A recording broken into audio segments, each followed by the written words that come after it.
Hello guys, सबैलाई नमस्ते। अस्तिको 3 कुनेमा जो घटना भइरहेको थियो त्यसमा चाहिँ विशेष अब कसको कारणले भयो भन्दाखेरि पुलिसकर्मीहरूले माथि घरको छतबाट बम त्यस्ता ग्यास फाल्ने काम पुलिसबाट भइरहेको छ। त्यही भएर यो घटना कार्यक्रममा के भन्न चाहन्छु भनेपछि सबैभन्दा दोषी नेपाल सरकारले लिनुपर्छ। प्रचण्ड केपी शर्मा ओली देउबाले लिनुपर्छ भन्न चाहन्छु।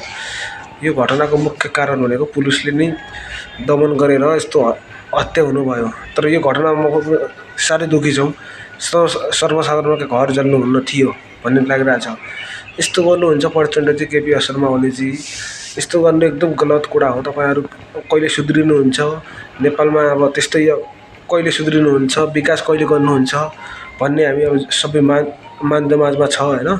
त्यही भएर तपाईँहरू या त छोड्नुहोस्, पार्टी पनि छोड्नुहोस्, पार्टी घरमा गएर आनन्द बस्नुहोस् पनि भन्न चाहन्छु म तपाईँहरूलाई।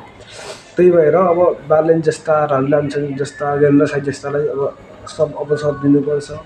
तपाईँको यो व्यवस्था तपाईँको कारणले नै यो व्यवस्था खतम हुन लागिसक्यो भन्न चाहन्छु।